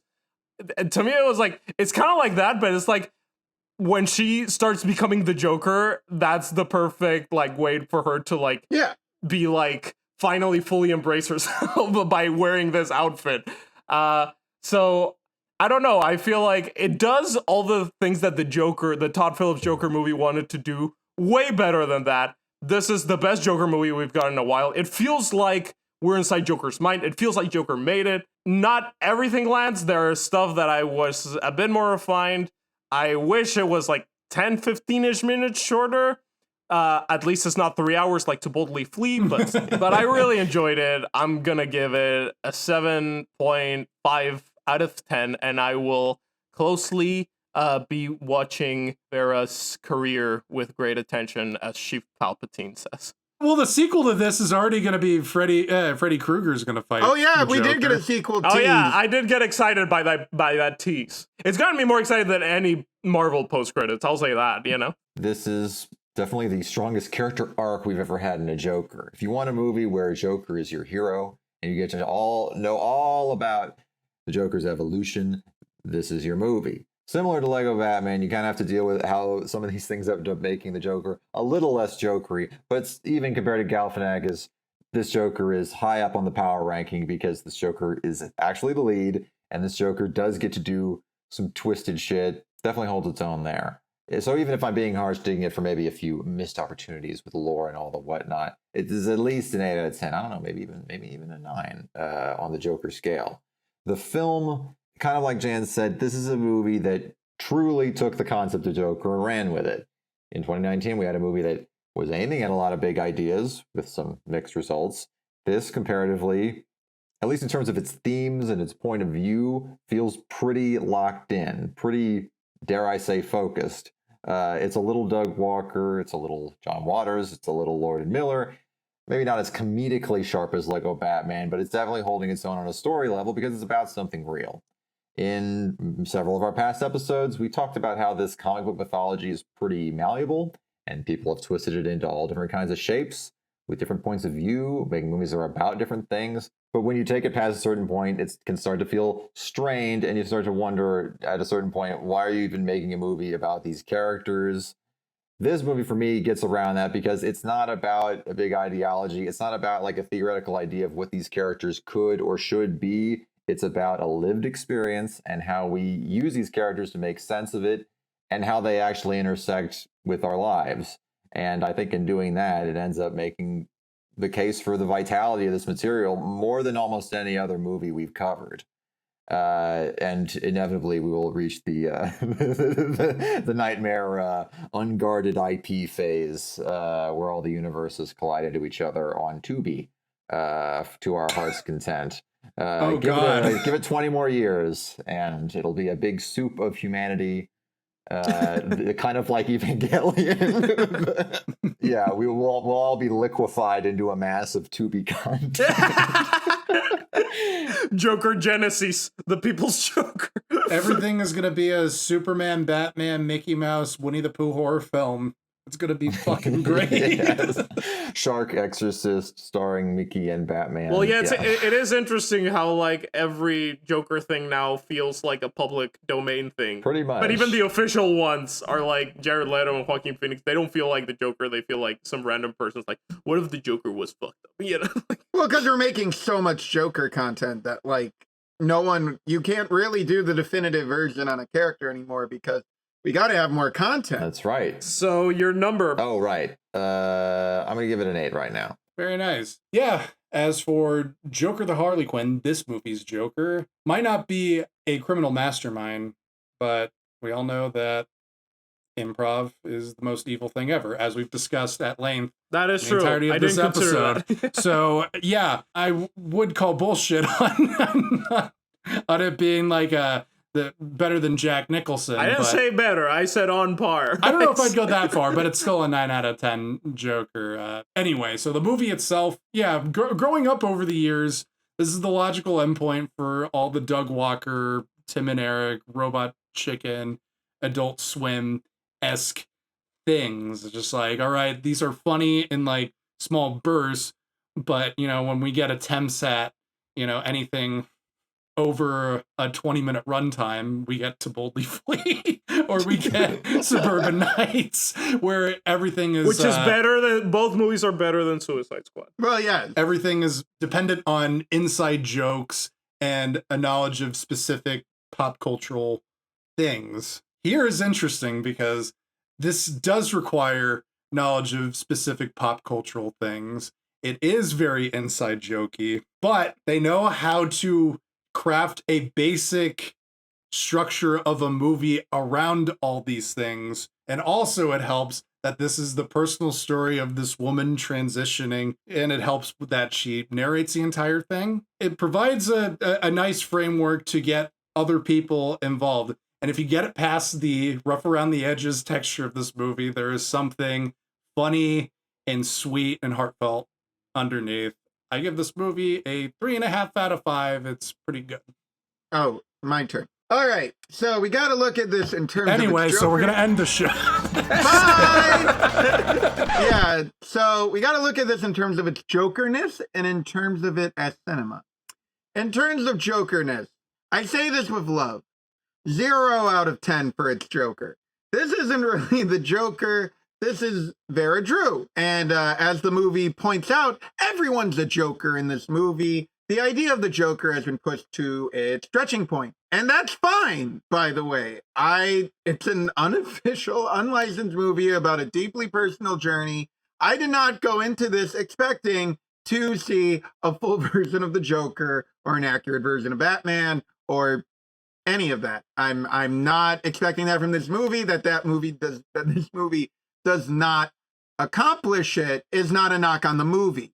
So when I say that she doesn't feel like the Joker in this movie, in many ways, Mr. J feels more like the Joker in that he brings out the negative quality. I think a big part of the Joker as a character are the negative qualities of the character present, because the whole beauty of the character is he looks like light, but he is a creature of pitch darkness. And he's awful, and he's abusive, and he's mean and vile and hurtful and will crush people.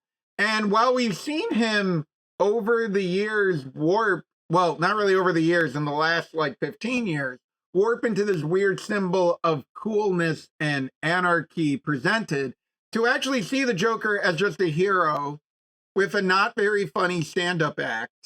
And even Mr. J becomes weirdly sympathetic by the end. I don't know. It kind of feels weird. Like, that's fine. You can do that, but it's not really the Joker. It's not really interacting with what that character kind of signifies in the culture. Like, they talk about super sanity and the Grant Morrison concept in The Bad Days. But, like, if you look at what the Joker does in The Killing Joke, it's kind of weird to reconcile that character with blossoming, liberating femininity, because the Joker has often been coded as a misogynist, and you could argue you could reclaim the Joker, but then it's just a clown. Like, you're just wearing white makeup and a green wig, which is great. The green wig is good. Quite like green wig in this. 8 out of 10 for hair.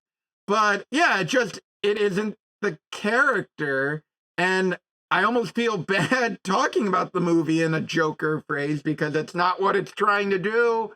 And in many ways, I would argue the Joker Batman trappings are a distraction, which brings me to my final thought. So again, I'm going to go right off the bat. This movie, based on what it's trying to do, I would give it an 8 out of 10. It's a deeply personal story. It's deeply earnest. Vera Drew's story is very touching. The story of her self-discovery and her journey. Those are all great moments. The relationship with the mother, the relationship with Mr. J. It's great to see stories like that told. And the movie is at its best when it's being completely earnest. So when I say this then gives me concerns about what gets in its way, the pop culture obsessiveness, which feels like a weird analogy Mad Libs at times. Like, I don't know if you really needed it. I don't think it substantially changes the material enough or comments on the material enough to truly comment as parody. Like, you could go, oh, the movie says Batman's a fascist, but so does George Lopez in The Blue Beetle. That's licensed. Like, and that's a good movie. That is a good movie. I would put it a little below People's Joker. So I don't know if we really needed the Batman trappings. I don't really know if we need this Adult Swim thing. Maybe I'm biased because I come from the Chicago community scene, and like everyone's like, no movie looks like People's Joker. And I'm like, there's at least 5 features that have not gotten wide distribution that look exactly like the vomit-worthy parts of this movie. Like, this Doug Walker, Robert Rodriguez aesthetic is everywhere, and it's cheap, and it's what people want movies to look like now, because then they can make them. And I guess that's the tragedy. With John Waters and Pink Flamingos, it was transgressive, and everyone was really there, and everyone was in interesting locations and interesting shots, and they were actually eating dog poop, and like, it was all real. And in this movie, it's all filtered through this poorly rendered sludge. And I guess the point is that it's poorly rendered and that's charming, but it just, you're like, imagine if someone actually gave a committed performance. Imagine if people were actually... Are you saying that David Leibovard did not give a committed performance? Yes, I am saying he's not a good actor. Some men just don't want to watch the world burn. And just him saying his lines is a level of detachment that I'm just like, no, I can't fully get on board with. False. I'm seriously not even joking. I think he's one of the best. I know you're not even joking, but yeah, if this movie was on YouTube, like, it feels like a Defunctland review at parts. Like, that's about the level of like craft. And then you can say, we're intentionally being stodgy. We're intentionally just doing random references. We're intentionally doing that. And I'm like, it doesn't feel as rebellious as it thinks it is. And in many ways, its most powerful moments are its most earnest moments, which kind of speaks to the fact that even though we hide behind these poorly rendered YouTube poop things, we hide behind this culture obsession, it still is like this 90s Spielbergian like heart that isn't truly punk rock. And I just kind of feel that as time goes on, we're just going to see movies that, you know, they're either going to be Joker, where they're big budget recreations of old movies, or they're going to be the People's Joker, which are low budget AI induced movies that are just recreating Joker, but, you know, making it about themselves and making it like a blog post. It doesn't encourage me for the art.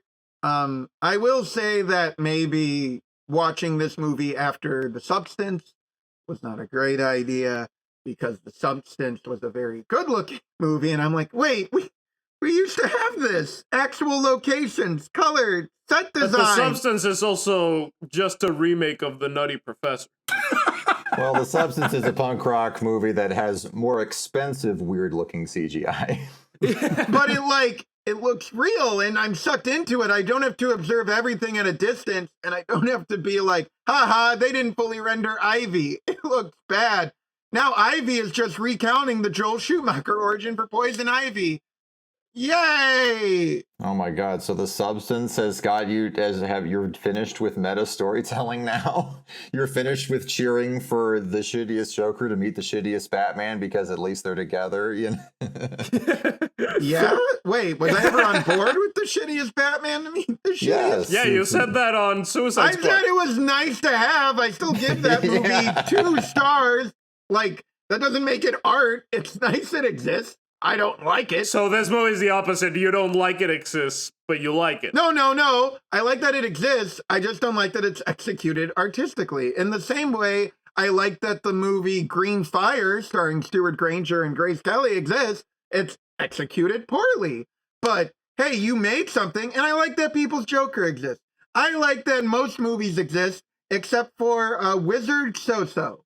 That one should not exist. Oh, no, that was and great. Also, multiple parts of this movie look like Wizard So-So. Yeah, that's what's so amazing about so it. The fact that I'm giving this an 8 out of 10 is incredibly nice, and I do think Vera Drew is an important voice, and I just wish that she wouldn't be afraid to be a bit more earnest and to not hide behind this Adult Swim YouTube poop aesthetic that really isn't interesting because it's just the same thing over and over again. That's our entire podcast, though. I know. Yeah, goodbye. But isn't it admirable that you still get this level of personality and pathos when it's also hidden behind like YouTube poop? Everyone on YouTube and Nebula does this now. If this was released straight to YouTube, they don't do it well. It wouldn't have like gone viral. A movie like this that's made for like $5 and it's all these references. This feels like a labor of love being done by a person that likes these things, not like a cynical corporation just being like, remember this, you know? No, Vera Drew as an artist has so much more integrity than Todd Phillips. Or Matt Reeves. Well, quite frankly, yes. All right, next week we're going into the we're having a little folie à deux. Do you hear that? Do you hear the music? I don't know if I could handle a Joker dating another Joker. I really hope they haven't made another movie where a Joker dates another Joker. Sing hallelujah, come on, get happy. Wait, are we referencing old musicals? Okay, never mind. Shut up. It's your moment, Troy. It's your moment. Get ready, because next week we're taking a look at Folie à Deux. Goodbye, everyone. Sing hallelujah. Come on, get happy. This is Saturday Night Live. Come and get us, Lorne Michaels. That's live. That's what people say. Goodbye. Be gay, do crime.